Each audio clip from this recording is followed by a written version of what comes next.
Assalamualaikum warahmatullahi wabarakatuh. Perkenalkan, nama saya Muhammad Syahrir Ramadan Susila dari kelompok 5 akan menjelaskan mengenai iman dan pengaruhnya dalam kehidupan. Yang mana saya akan menjelaskan mengenai 2 poin penting, yaitu pengertian iman dan selanjutnya adalah 4 klasifikasi manusia di dalamnya. Nah, mari kita mulai. Pertama, pengertian iman. Iman sendiri dalam bahasa Arab berarti pengetahuan atau knowledge, percaya, belief, dan yakin tanpa bayangan keraguan, to be convicted beyond the least shred of doubt. Nah, dengan demikian, iman adalah kepercayaan yang teguh yang timbul akibat pengetahuan dan keyakinan di dalamnya. Nah, secara bahasa, iman berarti membenarkan atau tasdik. Sementara menurut istilah, iman adalah mengucap dengan lisan, membenarkan dalam hati, dan mengamalkan dalam perbuatannya. Nah, adapun iman menurut pengertian istilah yang sesungguhnya ialah kepercayaan yang meresap ke dalam hati dengan penuh keyakinan, tidak bercampur syak dan ragu, serta memberi pengaruh dan pandangan hidup, tingkah laku, dan perbuatan dalam kehidupan sehari-hari. Nah, ada yang menyamakan istilah iman dengan akidah. Nah, ada juga yang membenarkannya. Bagi yang membedakannya, akidah hanya bagian dalam aspek hati dari iman, sebab iman itu menyangkut aspek baik dari dalam maupun dari luar. Nah, aspek dalam menyangkut keyakinan dan aspek luarnya itu berupa pengakuan lisan, pembuktian dengan amal, dan sebenarnya masalahnya tergantung dari definisi iman. Nah, kalau kita mengakui definisi iman menurut Jamiyah dan Asy'ariyah yang mengatakan bahwa iman hanyalah at-tasdik atau membenarkan dalam hati, maka iman dan akidah adalah dua yang akidah bersinonim. Nah, senada dengan ini pendapat Abu Hanifah yang mengatakan iman hanyalah i'tiqad, sedangkan amal dan bukti iman tetap tidak dinilai iman.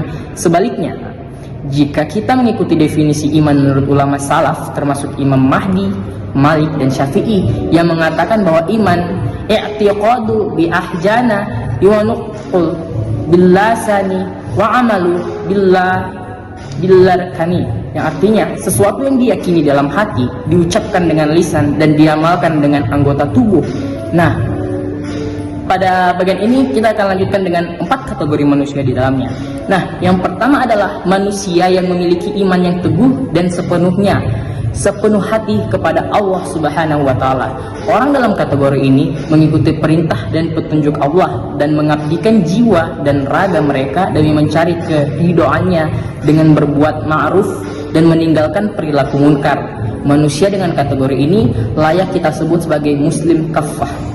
Nah, yang kedua adalah manusia yang memiliki iman, percaya kepada Allah, yakin pada hukum Allah dan hari akhir, tetapi imannya tidak mendalam atau cukup kuat untuk secara total patuh kepada Allah Subhanahu wa Ta'ala. Nah, manusia seperti ini jauh di bawah kategori muslim kafah, dan mereka akan mendapatkan pembalasan atas perbuatan-perbuatan dosa yang telah dilakukannya. Meskipun mereka masih tergolong sebagai seorang muslim, mereka berbuat dosa tetapi mereka tidak ingkar, dan mereka masih mengakui kekuasaan, keesahan dari Allah Subhanahu wa Ta'ala beserta hukum-hukumnya. Namun di saat yang bersama mereka pun melanggar aturan-aturannya.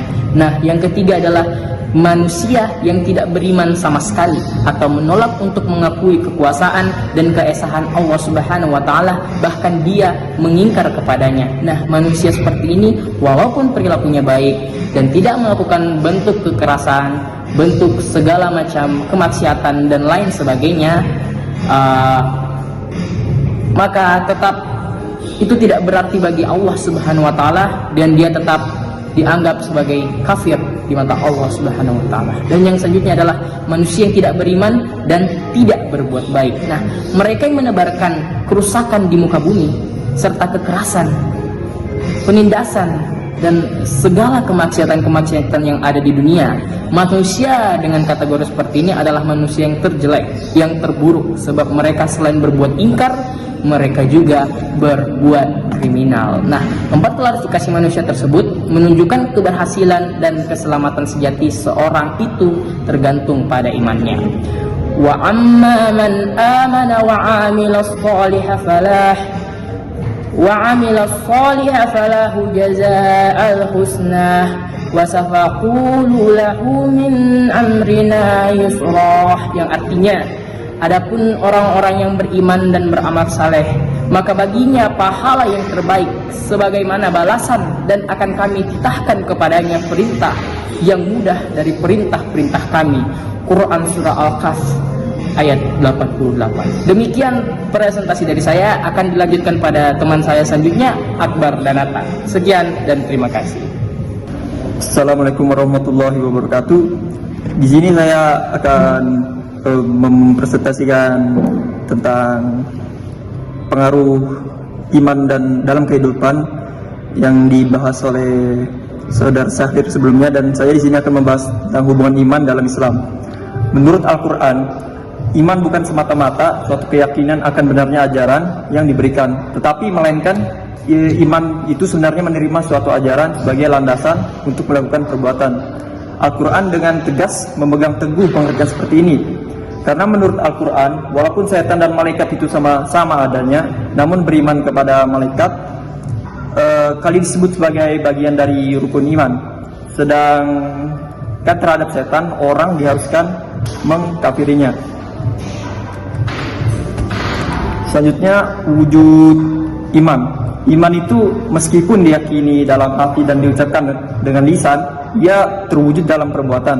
Jadi sebagai bukti bahwa seseorang itu beriman, tidaklah diukur di dalam hatinya, melainkan diukur dari amalnya, karena yang tahu urusan hati hanyalah Allah dan orang itu sendiri.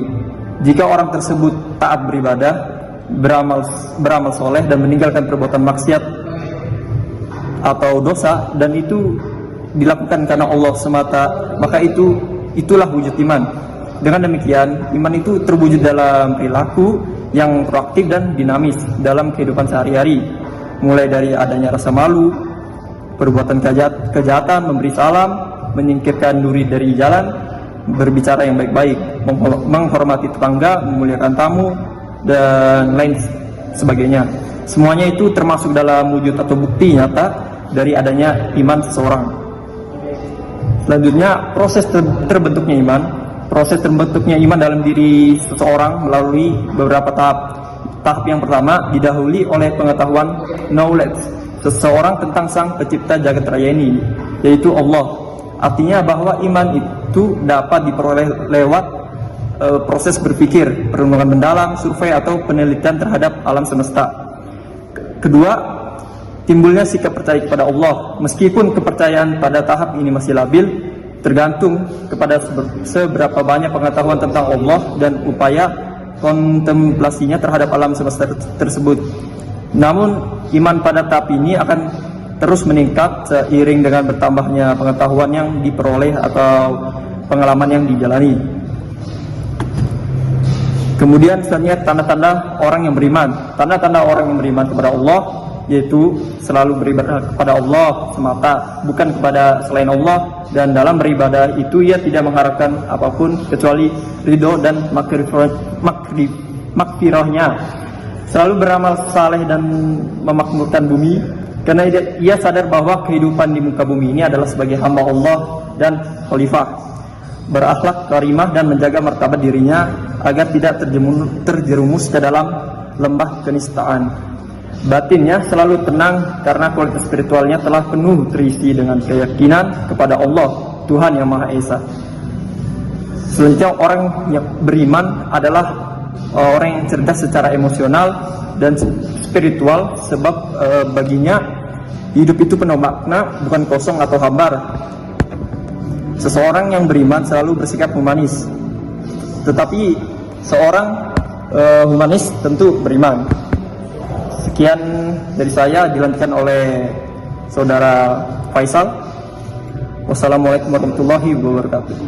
Assalamualaikum warahmatullahi wabarakatuh. Di sini saya akan melanjutkan presentasi dari Tidak Kabar. Perkenalkan, nama saya Muhammad Faisal. Yang pertama adalah hal-hal yang dapat meningkatkan keimanan. Yang pertama, ilmu, yaitu dengan meningkatkan ilmu tentang mengenal Allah Subhanahu wa taala, seperti makna dari nama-namanya, sifat-sifatnya, dan perbuatan-perbuatannya. Semakin tinggi ilmu pengetahuan seseorang terhadap Allah dan kekuasaannya, maka semakin bertambah tinggi iman dan pengagungannya serta takutnya kepada Allah Subhanahu wa taala. Yang kedua, merenungkan ciptaan Allah, keindahannya dan keanekaragamannya dan kesempurnaannya, maka kita akan sampai pada kesimpulan, siapa yang merancang, menciptakan, dan mengatur semua ini? Jawabannya hanya Allah Subhanahu wa Ta'ala. Yang ketiga, senantiasa meningkatkan ketakwaan dan meninggalkan maksiat kepadanya. Yang selanjutnya, peran iman dan takwa dalam kehidupan modern. Iman dan takwa termasuk masalah mental spiritual. Bagi seseorang yang memiliki keduanya akan memiliki banyak manfaat. Di antaranya adalah yang pertama, mendapat keamanan. Yang kedua, pahala yang lebih baik. Yang ketiga, jalan yang lurus. Dan yang terakhir, ada pahala yang terbaik dan tambahannya. Pengaruh iman dalam kehidupan. Yang pertama adalah iman menyiapkan kepercayaan kepada kekuasaan benda. Yang kedua, iman menanam semangat berani menghadapi maut. Yang ketiga, iman menanam sikap self-help dalam kehidupan. Yang keempat, iman memberikan ketentraman jiwa. Yang kelima, iman mewujudkan kehidupan yang baik. Yang keenam, iman melahirkan sikap ikhlas dan konsekuen. Dan yang ketujuh, iman memberi keberuntungan. Dan yang terakhir, yang kedelapan, iman mencegah penyakit. Sekian dari kelompok kami. Salah hilaf mohon maaf.